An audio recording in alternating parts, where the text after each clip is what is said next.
मगरबी बंगाल के वज़ीर आला ममता बनर्जी ने इलेक्शन कमीशन पर जमकर लगाया निशाना। कहा कि बीजेपी के साथ मिलकर काम कर रही है। साथ ही उन्होंने पीएम मोदी और अमित शाह को भी अपनी तनकीद की जद में ले रखा था। आप देख लो, and Narendra Modi, you cannot take care for your wife itself, how do you take care for the country people? आप राजीव जी को भी करप्टेड लीडर बोला, किसको नहीं बोला? सोनिया जी को भी बोला, राहुल को भी बोला, प्रियंका को भी बोला, मायावती को भी बोला, किसको नहीं बोला? हम लोगों को भी बोला, अरविंद को भी बोला। जो लोग अरविंद को चौड़ मारा था मीटिंग में, जो कॉन्स्पिरेसी किया था, वो भी कल कलकत्ता में था, दिल्ली का। ये लोग कलकत्ता में सब बिहार से आए थे। एक बिहार का आदमी ना, हमें इंसान ना है, एक बीजेपी का गुंस है। यूपी से आया था, राजस्थान से आए थे, बीजेपी का all goons from all over the country. एक कलकत्ता में रैली नहीं कर सका तो हमको पूछते थे, हम आपको थोड़ा लोन दे देते थे। हम भी आज रैली किया, हम तो एक आदमी को बाहर से नहीं लिया है, एक भी गाड़ी का भी हमने इस्तेमाल नहीं किया लोग ले आने के लिए, ऑल स्पॉन्टेनियस। लेकिन मोदी बाबू, आपका मीटिंग में कितना खर्चा होता है? अमित शाह कल जो रैली किया है, कम से कम 15 से 20 करोड़ रुपया खर्चा किया है। क्या इलेक्शन कमीशन? मैं आपको पूछना चाहती हूँ कि आपका इलेक्शन कमीशन का सीलिंग है, नरेंद्र मोदी अमित शाह ने जितना खर्चा किया है, आप क्यों उसके खिलाफ में कोई बंदोबस्त नहीं किया है? Why don't you show cause Narendra Modi, why don't you show cause Amit Shah? खाली हम लोगों को आप कर नहीं सकता है कि बीजेपी आपको जो बोलता है वही काम आप करते हैं। हम आपको इज्जत करते हैं, लेकिन इज्जत भी आपको भी करना चाहिए आउल लोगों को। ऑपोजिशन को भी एक स्पेस है देश में। आप अगर इज्जत हम लोगों को नहीं देंगे, हमको मत दीजिए। आप मेरे को लिए जो भी एक्शन ले लीजिए। क्या करेंगे आप? हमको क्या करेंगे? जेल में भेजेंगे? आपका हाथ में भी कानून है, हम भी पूरा सब कुछ रिकॉर्ड करके रखा है, मेरे को पास भी कानून है। हम जस्ट नाउ हमने एक पहले का इलेक्शन कमीशन को पूछा ऐसा क्यों हुआ। उन्होंने बोलता है मेरे को तो पता नहीं है ऐसा क्यों किया, ऐसे तो कभी होता नहीं है। और एक बात है, देखिए, अप टू 6:17 लोगों का कैंडिडेट के साथ मिलने का टाइम था, कैंडिडेट का लास्ट टाइम कैंपेनिंग करने का टाइम था। How do you deprive the voters, the candidates? BJP का प्रचार शेष हो गया और आपका भी प्रचार शेष हो गया। Why you have done this? इसमें आपको कुछ नहीं होने वाला है। बंगाल का लोग इसमें बहुत गुस्सा में है। बंगाल का लोग इसमें रिप्लाई देंगे, देश का लोग भी देंगे। 19 को जो इलेक्शन है, जो स्टेट में, बिहार, यूपी एंड बंगाल में, मैं तो हर इंसान को रिक्वेस्ट करना चाहेंगे कि एक हमको साथ नरेंद्र मोदी जो हमको बेइज्जत किया है, असम्मान किया है, अपमान किया है, हम उसको खिलाफ में जो बात वो कहते हैं उसको हम काउंटर करते हैं। इसी के लिए हमको बात करने का भी मौका नहीं है। हमारा वॉइस क्या, हमको भाषण भी नहीं देंगे, हमको बोलने का भी मौका नहीं है, फ्रीडम ऑफ प्रेस भी नहीं है, किसी को बोलने का मौका नहीं है। ऐसा ही चलेगा देश में। इसको एक भी वोट मत दीजिए, मेहरबानी करके। मेरे माँ, मेरे भाइयों, मेरे पापा जी, मेरे दोस्तों, मेरे भाइयों,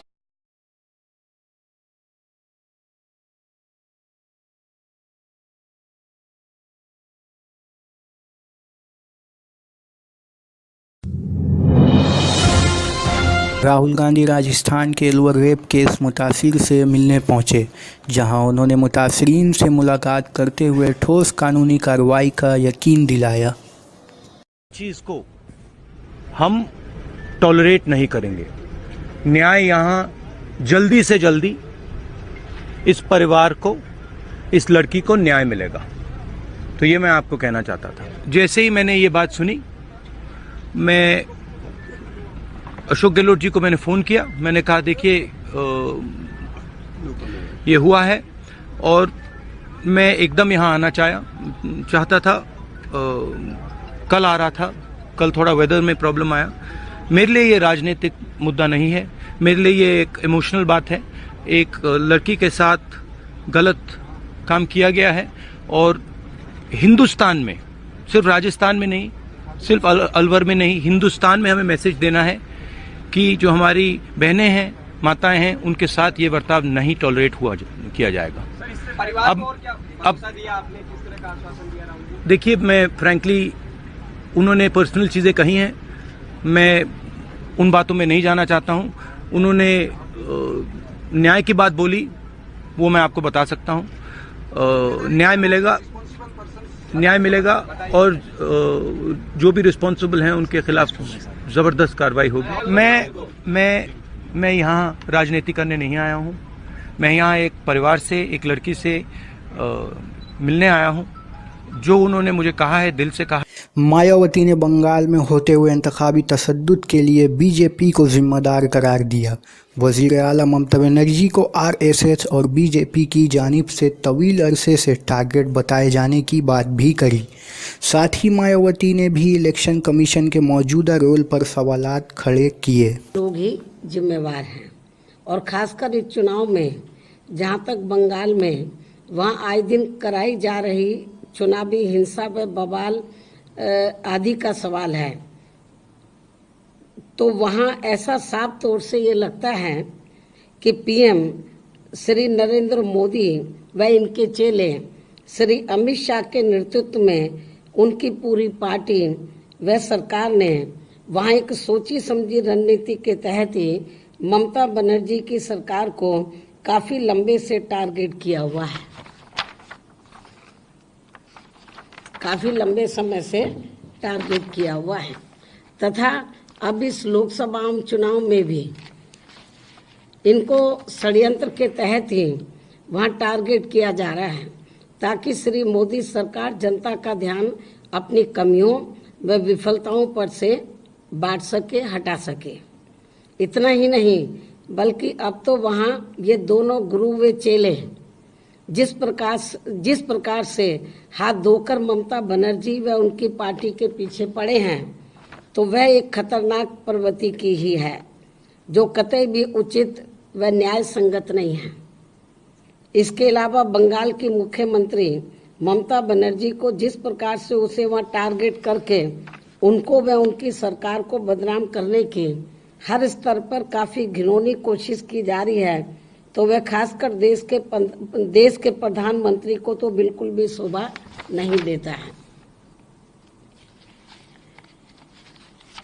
इसके साथ ही बीजेपी की केंद्र सरकार की पूरी शक्ति के साथ बंगाल की गैर बीजेपी सरकार पर वहां किस्म किस्म के हथकंडे अपनाए जाने के खिलाफ भी यहाँ की मुख्यमंत्री का तगड़ा जवाब व बीजेपी के षड्यंत्र को नाकाम करने की लगातार कोशिशें भी वहां की जनता की नज़र में है, जबकि वास्तव में बीजेपी व श्री नरेंद्र मोदी की कोशिश ये है कि बंगाल के मुद्दे को इतना ज़्यादा गरमाया जाए कि बाकी सभी मुद्दों से फिर लोगों का ध्यान भटक जाए। पूरे देश में फिर बाकी सभी मुद्दों से, इनकी कमियों से, विफलताओं पर से फिर लोगों का ध्यान भटक जाए। लेकिन अब देश की जनता बीजेपी के सब साजिशों को खूब अच्छी तरह से समझने लगी है और अब यूपी की तरह बंगाल की भी जनता वहां बीजेपी को इसका करारा जवाब जरूर देगी, जिसकी हमें पूरी उम्मीद भी है। लेकिन इससे भी ज़्यादा अति दुख की बात यह है कि खासकर यहाँ बंगाल में केंद्र की सरकार के दबाव में आकर मुख्य चुनाव आयोग ने एक दिन पहले जो वहाँ चुनाव प्रचार पर रोक लगा दी है, और वो भी वहाँ आज पीएम की 2 रैलियों के खत्म होने के बाद रात्रि 10 बजे से ये रोक लगाई गई है। इसकी हमारी पार्टी कड़े शब्दों में निंदा करती है। जबकि इनको वहाँ रोक लगानी ही थी तो आज सुबह से ही लगानी चाहिए थी, लेकिन इससे अब ये साफ जाहिर हो जाता है कि वर्तमान मुख्य चुनाव आयुक्त के रहते हुए इस बार लोकसभा का आम चुनाव पूरे तौर से फ्री एंड फेयर नहीं हो पा रहा है। जिससे अब यह हमारे लोकतंत्र को भारी आघात पहुंच रहा है, जो ये अति निंदनीय व अति शर्मनाक भी है। हालांकि यहाँ उत्तर प्रदेश में भी बीजेपी व आरएसएस के लोगों ने बंगाल जैसी स्थिति पैदा करने की पूरी कोशिश की थी, लेकिन यह हमारे बने